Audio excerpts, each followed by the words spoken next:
Now, massive violence erupted across West Bengal as a mob protesting against the Waqf Amendment Act clashed with the police, set vehicles on fire and threw stones at trains and vandalized railway stations. The situation turned violent in both places as they started pelting stones and bricks at the police. The cops retaliated with batons, lathi charge and tear gas shells. Several policemen, meanwhile, in the clashes have been injured, along with some protesters as well. My colleague Bhaskar is reporting from Ground Zero on what the aftermath of the violence looks like in Murshidabad.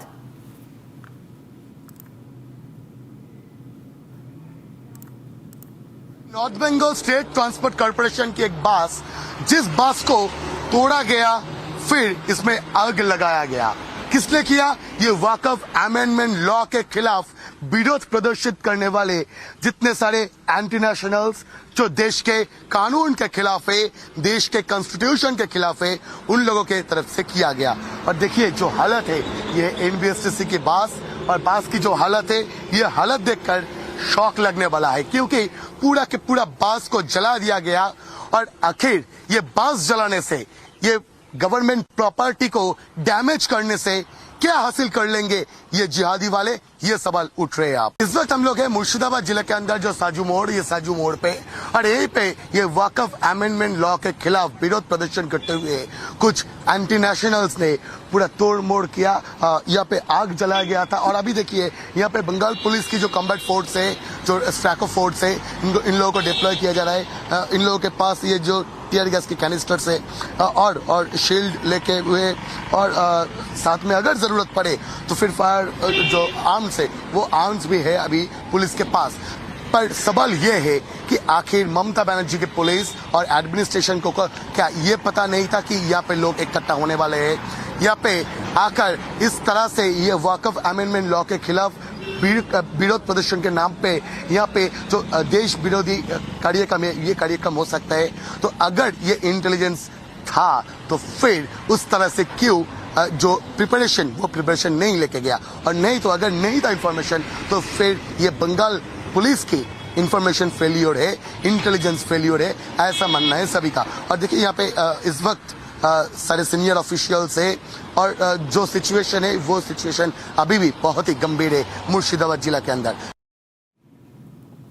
Meanwhile, tracking in the latest reactions from the BJP that has said that it is unfortunate for such violence to be taking place right under the nose of the Chief Minister Mamata Banerjee, while the law and order is in complete free fall. जब रक्षक ही भक्षक हो जाए, तो कहा गया है जब मांझी ही नाव डुबोए तो फिर कौन बचाए। ये ममता बनर्जी बंगाल की सरकार की मुखिया हैं। उनके लिए केवल मुसलमान ही नहीं है वोट बैंक, उनकी जिम्मेदारी है हिंदुओं की भी रक्षा करें। मुर्शिदाबाद की घटना दिखा रहा है कि बंगाल से अब हिंदू पलायन करने को मजबूर हो रहे हैं। ये कह दें ममता बनर्जी, क्या बंगाल का हिंदू बंगाल छोड़ दे उनके रहते? यही स्थिति उन्होंने बना दिया है। ये दुर्भाग्यपूर्ण है। पूरे देश में ये घटना लोगों को दिल दहलाने वाली घटना है कि सरकार के समक्ष ये घटना हो रही है। एक दिन, 2 बार, 3 बार, 4 बार, ये हद की सीमा। ममता बनर्जी ने पश्चिम बंगाल को पूरी तरीके से जिहादियों के हाथों में जिम्मी रख दिया। जिस तरीके से पश्चिम बंगाल के एक मंत्री रहते हुए सिद्दीकुल्ला साहब कलकत्ता में चिल्ला रहे थे कि पहले जिले के लोगों को टाइट देंगे, उसके बाद कलकत्ता को टाइट करेंगे, उसी समय उस व्यक्ति को पकड़ के जेल के अंदर डालना चाहिए था, जेल में ठूस देना चाहिए था। आज पूरे मुर्शिदाबाद जिले में जंगीपुर से लेकर धुलियान गंगा से लेकर सूती से लेकर एक एक जगह में वैंडलाइज हो रहे, हिंदू मंदिर तोड़े जा रहे हैं, हिंदुओं के घरों पर हमला हो रहा है, ट्रेन बंद है, 5 ट्रेन रास्ते में अटका हुआ है, 5 ट्रेन। अब सोचिए कितने लोग जिनकी जिंदगी की क्या गारंटी है, कोई गारंटी नहीं दे पा रहे। ममता बनर्जी पूरी तरीके से विफल हो चुकी है लॉ एंड ऑर्डर मेंटेन करने के लिए। पुलिस इंजोर्ड है, 10 से 12 पुलिस इंजोर्ड है। पुलिस को हाथ में हाथ धरे, गोली नहीं चला रही पुलिस। गोली किस लिए रखा है? किसी के शादी के अवसर पर फटाने के लिए, वो जो चलाने के लिए रखा है क्या ममता बनर्जी ने? ममता बनर्जी को चाहिए इमीडिएट केंद्र से बात करके केंद्र की पैरामिलिट्री फोर्सेस को तैनाती करनी चाहिए और लाठीचार्ज करनी चाहिए बंदरों के ऊपर। जिस तरीके के उपद्रव ये लोग मचा के रखे बंगाल में, इनको बहुत सख्त हाथों से इनका ट्रीटमेंट होना चाहिए, नहीं तो पूरे बंगाल को ये लोग वैंडलाइज कर देंगे।